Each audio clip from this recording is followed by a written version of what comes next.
RC phase shift oscillator using transistor. Okay. So oscillator is nothing but it is a type of signal generator without any application of input signal. Okay. So without any input signal, you get the sine wave on its output side, and the main working principle of oscillator is what?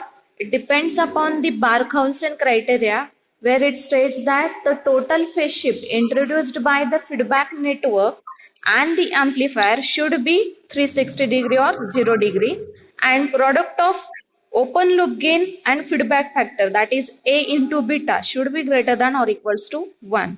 So हीच concept आपल्याला इथे काय करायची, check करायची that is RC phase shift network follows these two condition, then and then we can say that this oscillator, this circuit is acts as a oscillator.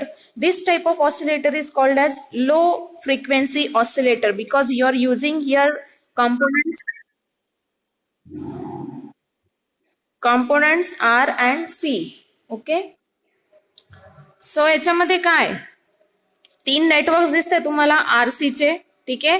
So इनपुटचा जो point होता diagram मध्ये दिसताना तुम्हाला इथे दिसत असेल की हा जो फीडबॅक आहे, हा फीडबॅक आपण प्ले केलेला आहे टू दी सी आर, परत सी आर आणि सी आर. सो एक आरसी नेटवर्क जो आहे तो इंट्रोड्यूस करतो phase shift 60 degree.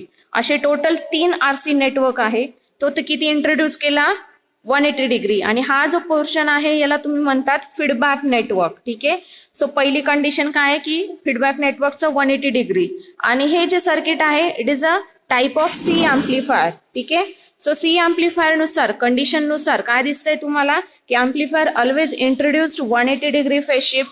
So total phase shift किती झाला? Phase shift introduced by feedback network is 180 degree and phase shift introduced by the amplifier is 180 degree.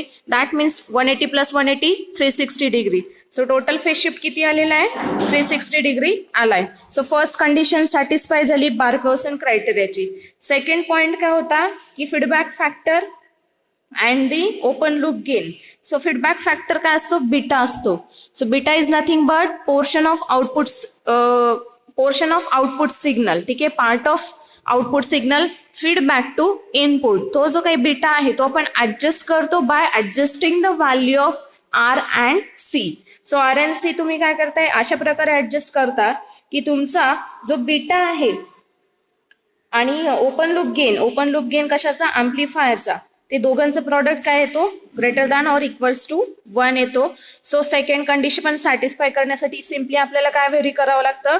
Value of R and C. Also frequency is adjusted. ठीक आहे. So इथे हा काय low frequency oscillator आहे. It's a simple formula काय असतो? 1/2 pi RC to calculate the frequency. F is equals to 1/2 pi RC. This is the formula for frequency of oscillation, to calculate the frequency of oscillation. So we put the value of R and C. So आता याच्यामध्ये feedback network मध्ये सगळ्या C ची value common असणार आहे. समजा for example तुम्ही घेतली 0.01 मायक्रोफॅरेड आणि R घेतला समजा काहीतरी 100 ओम और 1K चा. सो ती जी काही व्हॅल्यू असेल तुमचा ती की त्या व्हॅल्यू पुटअप करायच्या आणि सॉल्व्ह करायचं, ते काय आन्सर येईल तुमचा. आता याची मग ही रेंज कशी असते? फ्रिक्वेन्सीची रेंज लो फ्रिक्वेन्सी एम्प्लिफायर आहे. So that means you have to adjust the frequency between kilohertz only. That means you can adjust the frequency up to some 200 or 300 kilohertz. So range of oscillation or frequency of oscillation for RC phase shift oscillator is always 20 hertz to 200 kilohertz. ठीक आहे. So ही maximum range असते for RC phase shift oscillator. So याच्यात कोणाला काही doubt?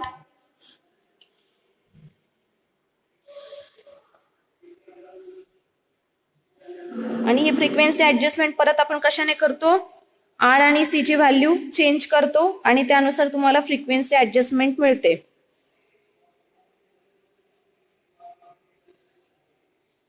आणि ए beta आपल्याला 1 कसा put करायचा आहे की आपला जो इम्पिडन्स आहे, impedance of phase shifting network, तो कॉन्स्टंट असतो because it is independent of C. So पूर्णपणे तो रेजिस्टरवर डिपेंड असतो. त्यामुळे काय होत आहे की ए आणि बीटाचा जो प्रॉडक्ट आहे तो तुम्हाला कंटिन्युअसली काय मिळतो, कॉन्स्टंट मिळतो. सो तुम्हाला फ्रिक्वेन्सी पण ऍडजस्ट होते, ए बीटाचा प्रॉडक्ट पण ऍडजस्ट होतोय आणि टोटल फेज शिफ्ट पण इंट्रोड्यूस जो होतोय सर्किट कडनं तो झालाय 360 डिग्री. त्यामुळे ऑसिलेटरच्या सगळ्या कंडिशन्स हा काय करतोय, सॅटिस्फाय करतोय.